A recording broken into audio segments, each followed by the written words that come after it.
Hello, my name is Dr. Stepan Korobinyosh, and I am a physician specializing in infectious diseases and pediatrics. I have been teaching infectious diseases in epidemiology to students from all over the world for 7 years now. Unfortunately, to my observation, microbiology and infectious diseases are subjects that make medical students struggle quite a bit and often make their study process difficult and miserable. However, I honestly believe that learning about these micro creatures, which create a whole different microcosmos, is an amazing and extraordinary adventure. Welcome to prognosis. Of course, you know the definition of this term as prediction of possible or most likely outcome of the disease. In our case, pro stands for professional and gnosis, from Greek, means knowledge. This course was designed for medical students, postgraduates, and junior doctors to help them pursue the course of infectious diseases easily and to comprehend and learn with joy and interest.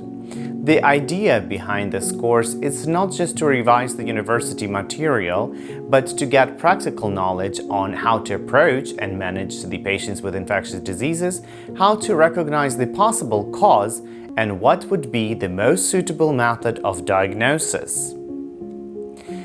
If you find this course interesting and helpful, I would appreciate your opinion, so leave your comments below in the comment section and subscribe to this channel. Before we dive deep into each disease in particular, let's discuss the basic concepts. First of all, let's define what's diagnosis and what are the peculiarities of it. Diagnosis is a set of measures and research procedures aimed at establishing the cause of the disease, as well as changes in the internal environment of the body and possible comorbidities. Clinicians define preliminary, initial, or clinical diagnosis, admitting diagnosis, differential, laboratory diagnosis, principal and discharge diagnosis. Let's have a closer look at each of them. Preliminary or clinical diagnosis is the judgment made on the basis of medical science and reported symptoms by the patient. Admitting diagnosis is the diagnosis used at admission to the inpatient facility or a ward of the hospital. Differential diagnosis, it's a list of the diseases that are similar in manifestation, signs and symptoms, but have a different cause. This way, doctors can rule out wrong assumptions. Laboratory and instrumental diagnosis, series of procedures with the use of laboratory and instrumental means to confirm or deny the possible causes of suspected disease. Principal diagnosis, the main cause of the disease which patient is suffering from, can be followed by additional diagnosis if there are any concomitant diseases or comorbidities. And finally, the discharge diagnosis or final diagnosis, the disease that the patient was treated from and is being discharged from the hospital. All symptoms and syndromes that the patient may approach a physician with are listed in the International Classification of Primary Care. However, all the diseases and procedures are listed under the International Classification of Diseases. The links of both are in the description to this video. Now let us see an example. A patient approaches a general physician with complaints on cough, muscle pain, headache, and high fever. A physician then will code symptoms by ICPC, A02 chills, A03 fever, R05 cough, and N01 headache. And then of course, confirming the laboratory tests classify it as R80 influenza. However, if the patient requires further medical treatment at an inpatient facility, this code at admission will be J10 or J09. J10 stands for seasonal, J09 for zoonotic strains. but we will talk about this deeply when we discuss the influenza virus topic. Now let's talk about the essential terminology for our course. Infection is simply an encounter between host and microorganism. Most of the time it is asymptomatic and requires no attention. However, some microorganisms possess particular factors of pathogenicity which trigger body's response and is manifested as disease. To make it easier for you to understand this subject, let's discuss some of the terms more precise. Etiology.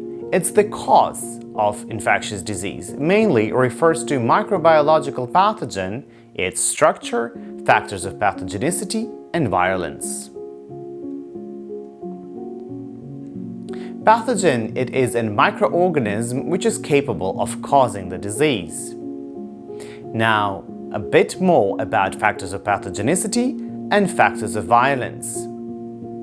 Factors of pathogenicity and virulence factors, pathogen-associated molecules that are required to cause the disease. Now let's have a closer look at each of them. Virulence factors help a microorganism to invade the host, cause the disease, and evade the host defense systems.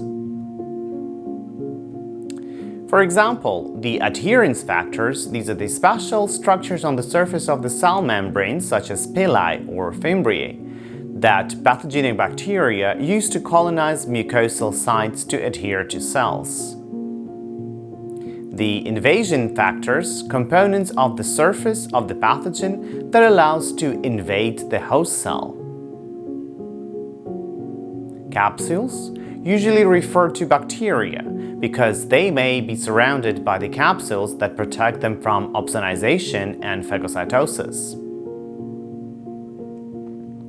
Endotoxins. These are usually lipopolysaccharide endotoxins on gram-negative bacteria that may cause fever, changes in blood pressure, inflammation, sometimes even lethal shock. Exotoxins, known several types of proteins, toxins, and enzymes that are produced and or secreted by pathogenic bacteria, like cytotoxins, neurotoxins, and enterotoxins, of course acting in a specific area. So let's go back to the essential terms. Homeostasis, the normal, physiological, self-regulating process by which organism tends to maintain stability while adjusting to conditions that are optimal for survival. Disease is the deviation in the well-being of the organism, disturbance in the normal condition that negatively affect the structure or the function of all or parts of the organism. Communicable disease or infectious disease, it's the disease that can spread from one organism to another and are caused by the same pathogen. Pathogenesis. Pathogenesis is the pathophysiological and pathomorphological processes that develop as a result of invasion of the pathogen.